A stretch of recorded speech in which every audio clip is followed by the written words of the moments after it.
Welcome to the Economist in Your Ear podcast. Today we're diving into something that seems like a real paradox. Why would an authoritarian state like China, known for tight control, wanting digital sovereignty, suddenly go all in on open source technology? And it feels, well, counterintuitive. But as we'll explore, there's actually some powerful, maybe even intricate strategic logic going on beneath the surface. It really is striking, yeah.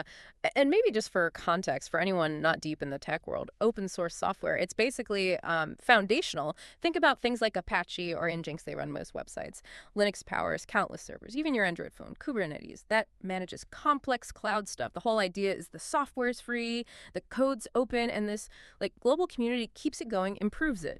For a long time, China was, kind of on the sidelines of all this, but that's changed fast. They've become a really integral part, now number 3 globally in developer activity on GitHub. That's the big hub for open source code, right behind the US and India. And what's really jumped out is their contribution to open source AI models. Get this, 12 of the top 15 open AI models, Chinese. DeepSeek R1 is probably the most talked about example right now. Wow, okay, that's a serious climb.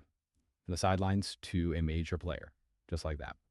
So for you listening, what we really want to get into today is the why. Why is China doing this now? What does it actually mean for global tech? We'll unpack the main arguments, maybe challenge some assumptions about tech and geopolitics, and try to bring in some extra context for a more nuanced picture. So let's start with the most obvious trigger, perhaps.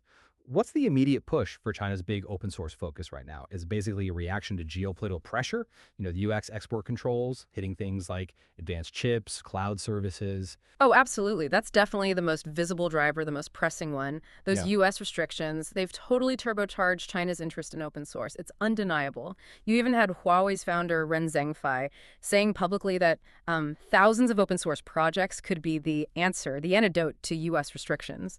And you see it in the data, right? China jumping to number 3 on GitHub, that wasn't an accident. It's a direct reaction to feeling vulnerable strategically. And their dominance in these open large language models like DeepSeek R1 becoming the top MIT licensed model back in January, which means it's incredibly free. Anyone can use it, tweak it, share it. That just screams commitment to finding alternatives outside direct U.S. control. Right. So, okay, on the face of it, that makes total sense. Sanctions create a problem. Open source looks like a solution, or at least a workaround. But you're suggesting there's more going on here. It's not just about dodging restrictions. What else is driving this? Exactly. When you dig a bit deeper, you see maybe 3 other sort of more profound motivations emerge. It's not just defense. The first one is this really interesting cost arbitrage, especially for scaling up later stage tech. Open licenses basically let China, crowdfund cutting-edge R&D. It's super efficient. Take DeepSeek R1 again. Apparently, it cost only about $30 million to train. $30 million? Compared to what? Well, the reported cost for GPT-4 was way, way higher, maybe 20 times that. So $30 million is roughly 5%. And they managed this, reportedly, by pooling compute credits from Alibaba Cloud and 8 state labs. The big implication: by using open source, China can seriously blunt the impact of chip sanctions. They can get top-tier results with much less money and raw computing power than the closed proprietary giants need. Huh. So they're crowdsourcing innovation, making it cheaper, faster, even if they don't have access to all the same top-end proprietary tools. It kind of levels the playing field, or at least changes the rules. It definitely challenges the idea that raw compute power is the only thing that matters, yeah. And the second deeper reason, you could call it soft power weaponization. It's subtle. So DeepSeek models, for instance, they're already hosted on Western cloud platforms, right? AWS, Azure. This gives Chinese AI weights the core intelligence of the model. Basically a kind of beachhead right inside Western infrastructure. A beachhead. Okay. Yeah. How does that translate to influence? Well, think about it. If even some global developers start standardizing on Chinese-style APIs the way software talks to other software, China quietly gains influence. Influence over the tools people use downstream, the way data is formatted. It's like exporting their tech ecosystem without needing traditional sales. They embed their way of doing things into the global workflow. It's a long game, very subtle. That is fascinating, almost like architectural influence. Okay, what's the third piece then? The third is what I'd call standards trench warfare. Here, China's actively trying to establish de facto global standards that the U.S. can't just embargo later on. You see it with robotic startups like Unitree, making their robot specs completely open. Or, maybe more significantly, their push for RISC-V, That's an open chip architecture. So an alternative to things like ARM, which have IP constraints. Exactly. It's a workaround for those IP blocks. The big goal is to shape the next fundamental layer, like the next Ethernet protocol. But for chips or AI or whatever, ensuring it's open and, crucially, not controlled by any one country. It's about securing their own tech future by influencing the ground rules globally. That's a really sophisticated play, turning openness itself into a strategic shield. But hang on, this whole strategy of openness, however smart it is, it must clash fundamentally with China's usual instinct for control, right? What kind of friction, internal friction, does that create? Oh, it creates huge friction, yeah. And we're already seeing it. For starters, Chinese developers talk about intermittent throttling when they try to access GitHub from the mainland.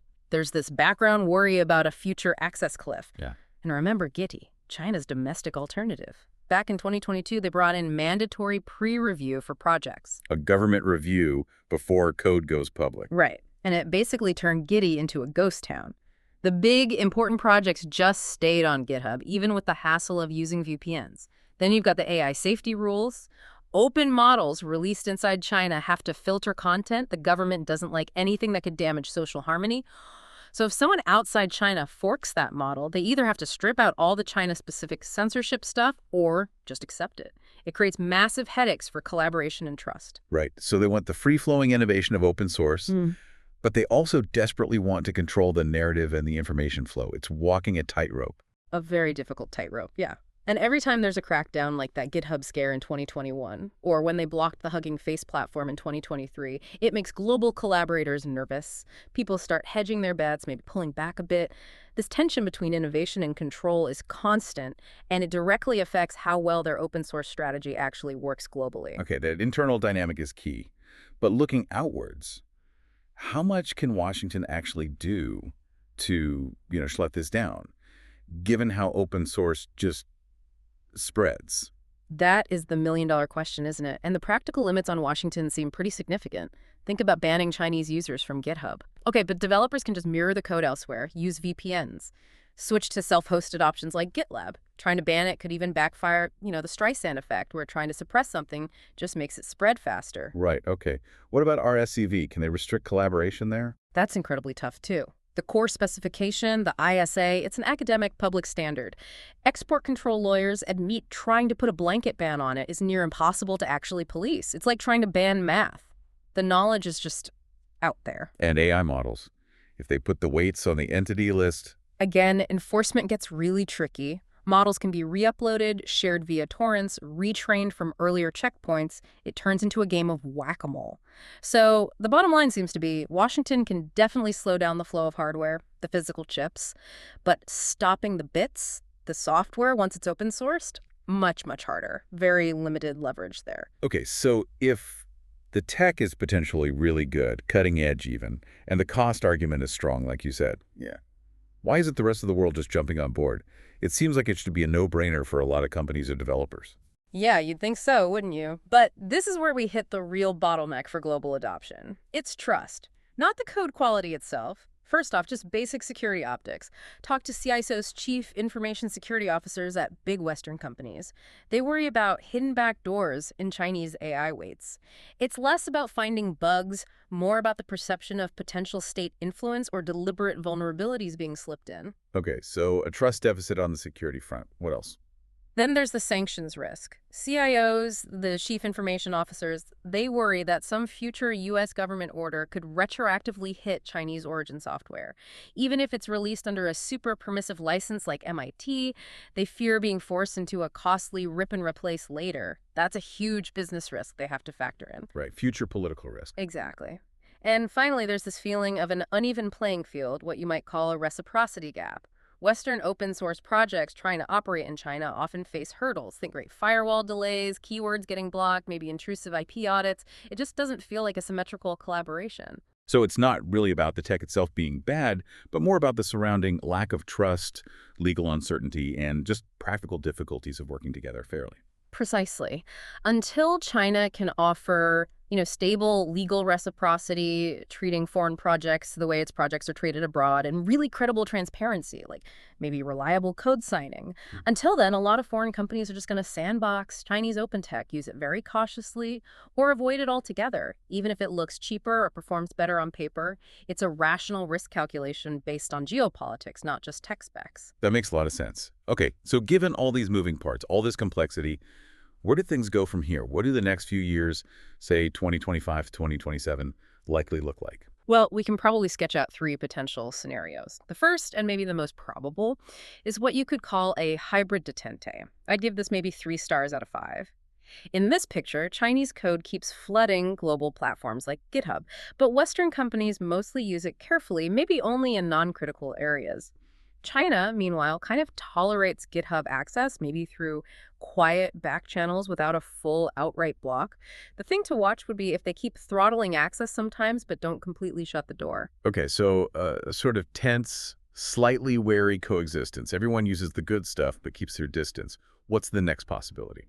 Second scenario, maybe 2 stars, forked ecosystems. Here, imagine U.S. export rules get even tighter. China reacts by doubling down hard on its domestic platforms, Giddy, promoting RASCV even more aggressively.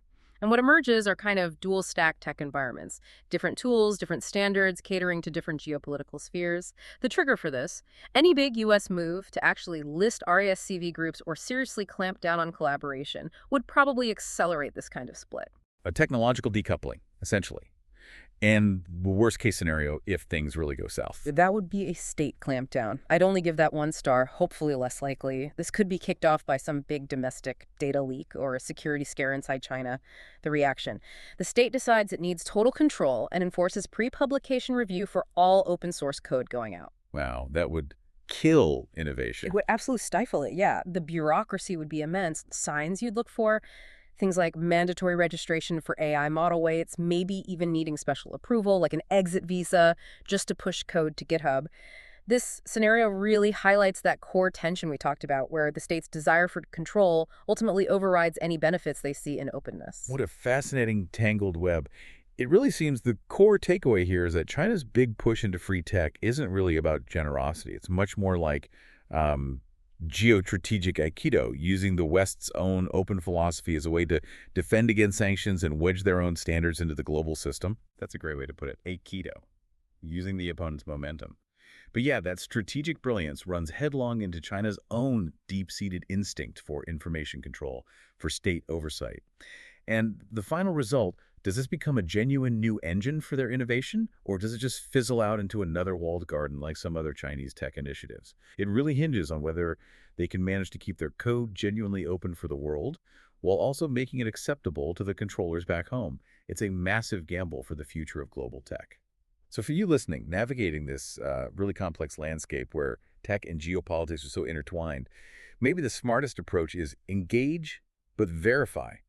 Take advantage of the performance gains where the licenses allow it, where the tech makes sense for you. But always, always build in exit ramps. Be ready in case politics or maybe China's own internal controls suddenly slams the gate shut. Understanding these undercurrents, these hidden forces, is pretty essential for making sense of how our technological world is being reshaped right now, right in front of us.